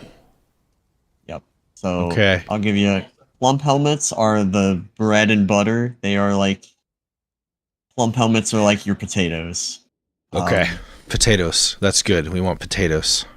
Plump helmets are your potatoes specifically because you can use them for both food and beverages. Great. So can we just grow those forever? Yeah. They are one of the few that you can grow year round, as well as dimple caps. Dimple cups are just dyes. They're just colorful dyes. Cave wheat lets you make beer. Pigtails lets you make fabric. Pigtails are like cotton. Yeah, dimple cups are colorful dye. Pigtails are cotton. Sweet pods are like they're basically you use those to make like sugar, basically. And quarry bushes give you rock nuts, which is just like another like supplemental food. Okay. But yeah, sweet pods and quarry bushes are food. Where the only thing that's not food are pigtails and dimple cups. Everything else is food. Or brew beverage. A little bit of everything's nice. You may not have seeds for stuff, but that's okay. Just like if you have everything represented somewhere, then if whatever seeds you have, you can request seeds. If you don't have any seeds at all of something, you can request them. Do more cave wheat. Bushes. Pigtails. Yeah, that's your fabric. That's like your cotton. Oh yeah, I definitely want to do that. But yeah, I might make this one. Do those and then. Okay. And do more wheat. So you'll say cavern soil is best, and you can make fertilizer to help. But it's really poor soil is fine. Like it's gonna be fine for this fortress. When you have a ton of dwarves, then you may not want to rely on this plot for your production, but then you can just dig down to the cavern, secure an area of the cavern, and the cavern soil is very fertile. So it's a good time. They are going. I think the dwarves will help with harvesting, even if they're not planters. It's just the planting requires skill. But they are cooking. Now I would make a kitchen area, and one other very important thing you might want to do just now while I'm thinking about it, but go ahead and dig out a kitchen. Yeah. Little area for stockpile and some. You'll need a few workshops for the kitchen. So, yeah, that's probably good. Go back to the starting area, like the wagon. Yeah, build a trade depot out here somewhere, just near the entrance. It's a special one. It's actually top level. Trade depot. Ooh, wow, that's big. 5x5. Yep. Should I do that right next to my cave, or should I put it further out? Or yeah, next to the cave's good. Blocked at this location. Must be a tree in the way. Yeah, probably. So interesting. The wagons that come by for trading, they can come from multiple civilizations. Stray cats. You probably have a broker waiting for this to get built now, because they should come before winter, but you'll get an annual caravan from your mountain home. They will trade with you. They will tell you what they want you to. Oh my gosh, the cat just killed that frog. Nice. I just watched it happen. Cat right up, murked the frog, moved on. My goodness. All right. Vermin. Oh, hold on. We have received migrants. It was low key. It's a low key event, but we did receive migrants. Yeah, I see. We're at 13 now. Yeah, there's probably one of those notes on the left is probably migrants have arrived or whatever. Is this the notes? What's the view all? That's view all alerts. You can see fighting. Yeah, some migrants have arrived. Yep, right at the bottom. Some migrants have arrived. All right. Which is cool. You got more dwarves to do stuff with, but also more problems. More dwarves, more problems. More dwarves, more problems. All right. So we're coming up on 10:45 here. We've been at this for about an hour and a half. It just doesn't feel like any time has gone by at all. It's I know, it's incredible. It really is. It flies by so fast. Yeah. So, man, I feel like, and obviously we have only just barely like touched the surface, and so far like the cadence has felt fairly familiar, like it's like what you might do if you were doing a Minecraft, or it actually reminds me a little bit of a little game I've been playing with some friends called Nikessa, which is like a similar kind of idea. Instead of having like all of the layers, there's a surface layer and then there's a dungeon layer, but it's a similar kind of thing. You can hire people and you can bring people into your camp, and then you can designate areas and the kind of thing. Nowhere near as like complex as this, but it's a similar kind of an idea. So there's a lot of things that I find that are a similar kind of cadence to the survival setup. It is interesting only doing it from a management perspective, because I feel like a lot of the times, like a Valheim or a Minecraft, you're doing it yourself, right? You're building all of the things. This does take you up to a degree where you're actually like trying to construct everything. Yeah, and a hard part is like you have to deal with all the things you would think about in real life almost. Like Right. we're making our food industry, right? Oh, we might want to make a clothing industry. Oh, do we want a hospital? Are we better thinking- dig a well if we What want a what about hospital. what about like poop? Do we deal with poop at all, or is that just not a thing? Famously, no. So Famously, no. Okay. Of all the things you do in this game, Tarn Adams was interviewed once. And he was like, "Yeah, I just really didn't want to become the game with the pissing and shitting dwarves." So that was like No a bathrooms, design. no plumbing. Put his foot down on the design. Yeah, we're not doing poop. If I add poop to this game, it's gonna be the game with the pooping dwarves. It and will he didn't become want the that. only thing that this game is known for. Yeah, for sure. Yeah, but people have modded it in because everything. Oh, of course they have. So you Of course you they can have. define whatever. Yeah. Yeah, absolutely. Yeah. Not a surprise, You- even in the least. Of Yeah. course. Yeah, you can just define random body parts as graspers that should not have that property. Like, yeah, you can just you make some wild stuff. 100%. I have 12 arms. Yep. Yeah, they can all work. Like you can give yourself 12 working arms. They can each be holding a weapon and they each get an attack. Amazing. Okay, well, I mean, yeah, thanks for this brief introduction. I another thing that I was kind of hoping that we could get into is like looking at something further down the line, right, where you've really like established things. And I believe you've got that kind of a thing. We obviously are not going to be able to look at that tonight. Yeah, well, yeah, we could have a session where I just show like a more advanced fortress with more systems at play.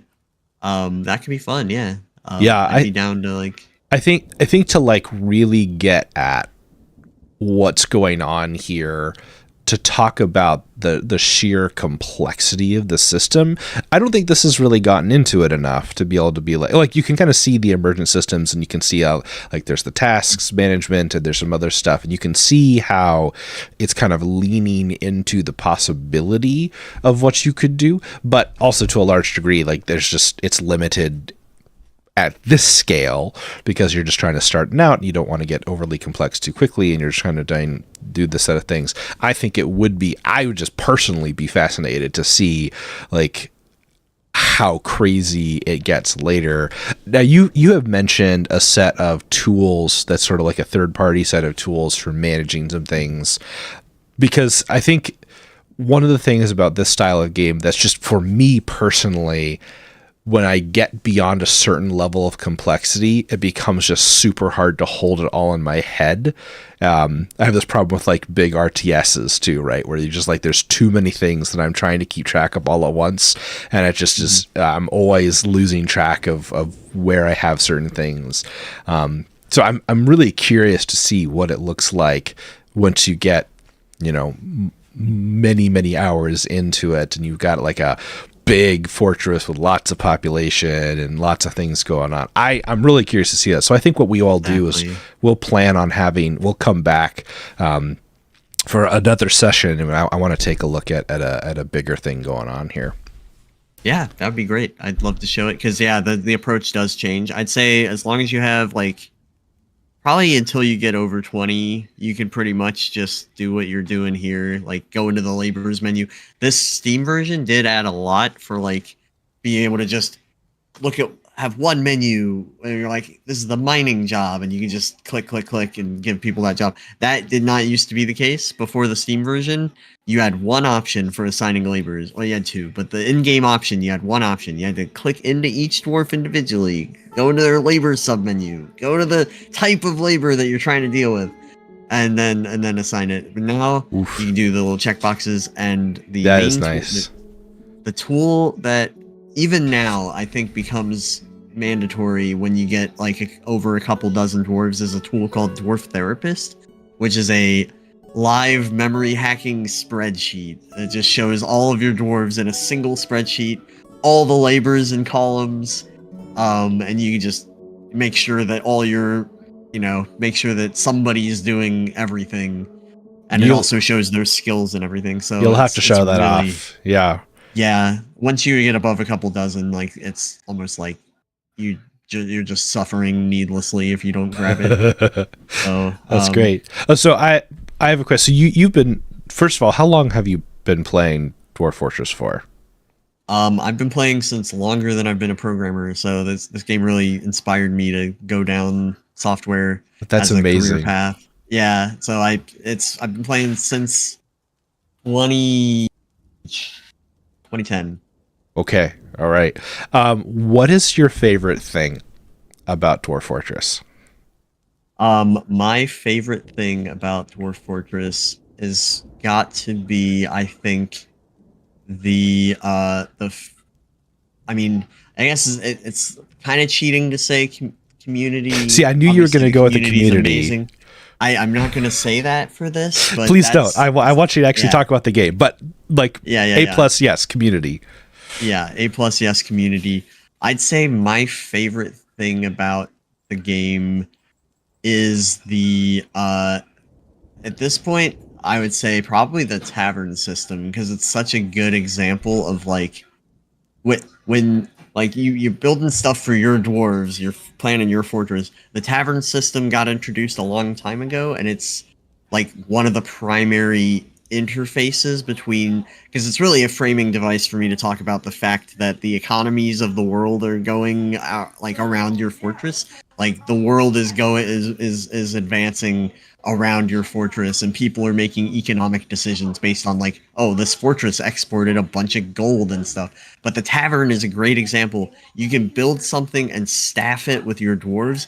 It attracts adventurers to visit, and they will patronize your tavern, and then they will go off and tell other places in the world about your tavern. You'll that gets you more traffic. Like, it's a whole marketing thing. Like you can build a famous tavern that becomes world renowned, like a piece of information. Like, this is a legendary tavern and you need to go visit. And then you start seeing more and more accomplished heroes, and like those people who visit, if they want to, they can choose to become part of your fortress. They will actually get, if they want to move in and become a non-dwarven resident of your fortress.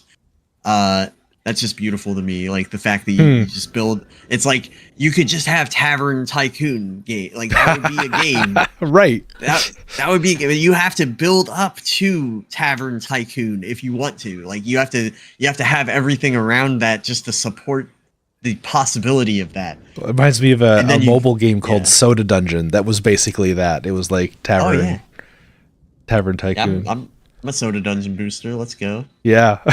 They come to GDEX sometimes. Yeah. That's how I found about them. All right. Tom, thank you so much for taking the time to walk us through this. This was really eye-opening in a great way. I can see just a lot to like sink one's teeth into here, and so I'm excited to see our follow-up episode. But just really appreciative. This was cool. This is really neat. And from a design perspective, I'm curious to like understand more. And this is something, just from my own curiosity, is like, because I understand the items system was really designed to be very generic, and then you kind of layer on specificity for different things, but that allows you to have like interaction with things in almost emergent ways. And I'm kind of curious to learn more about that. But or just like the personality. I mean, we didn't even look at the dwarfs like the personality page. Yeah, like, oh, that's interesting. So much goes into that. You can go down a little micromanaged rabbit hole of like, am I letting my dwarves truly fulfilled by what they're doing, like on their soul? Like, oh my gosh. Yeah. I was not expecting a paragraph. That is, wow. Oh yeah, no, this is great. This is such a good Dungeon Master super tool. Like, wow. You just want a bunch of random stuff and have like super specific detail. Like, Awesome. Okay, yeah, that's incredible. Every single line in there has some stat. Every single line in there is affecting their stats and their decisions. Yep. It's nuts. Dude, wow. Okay. All right. Well, you can see how their personality is like the weather versus the climate of their personality. So like the white lines are the climate and the yellow lines are like the current weather, like what they're currently focused on. Yep. Wow. Alrighty. And all this stuff is like genetic information. If they have a kid, then their personality aspects are getting transferred based on Punnett squares and whatnot. This person is out in the middle of dominant nowhere. and subdominant traits and whatnot, expressed traits. Alrighty. But yeah, let's keep this going. I always get this is like my source of infinite energy, honestly. And you were excited about the possibility of creating like what you call it, a community server. Yeah, if we're into it, if we have if COG people come out of the woodwork and like, yeah, I know how to play or whatnot, I'm more than happy to like just have like, all right, it's your turn now. Here's the fortress. Here's like whatever like notes people might have taken, and then go because it's not play for like a year. Right. The community has tried and they've somewhat succeeded of like making like one person's hosting an instance and somebody else can like mirror it and they can put in commands and stuff because you can like a lot of the third-party tools are like injecting commands into the game, right. So that's been solved. So people have made like simultaneous kind of control the same fortress at the same time, but that's kind of a hack. Sure. So sure, of there's course. no proper. So the closest thing to proper multiplayer is like this collaborative storytelling of like, here's the fortress, here's all the decisions I had to make, here's all the like the cruft of like all those decisions, and now somebody else gets the fortress, they can do their ideas. Oh no, they had a disaster happen. Oh no, they got invaded. How did they deal with it? How are they trying to survive? Like, and then just play it for a year and pass it when it's the first day of spring. And, gotcha. Yeah, it's a lot of fun. One of my first interactions with Dwarf Fortress forever ago was like it was an animated kind of like frame by frame cartoon of this fortress and how it ultimately like fell into great demise. And either boat murdered, or it's oil furnaces, or it's I think bronze. I think they found like a dragon in the caves or something like that, and it came back and like attacked everybody or something. That's oil furnaces. Yep. It's like a graphic designer made like a big poster size, like yes, frame by frame, like cut, like horizontal cutout of the fortress. Yeah, that's oil furnaces. I love that. Yeah, that's great. Alrighty, well, we'll wrap up for this evening. Thank you all for coming out and participating. This was just really neat, and I had a great time.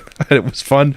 I love the engagement. Thanks for everybody coming out, even though it's a little later than our normal show. And if you didn't know, at the end of this month is a little massive thing known as GDEX, the Game Developers Expo in Central Ohio in Columbus. Tom, you've been a part of this super long.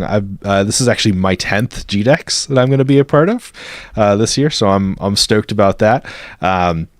Yeah, man, GDEX is so cool, and it's in the fall again this year.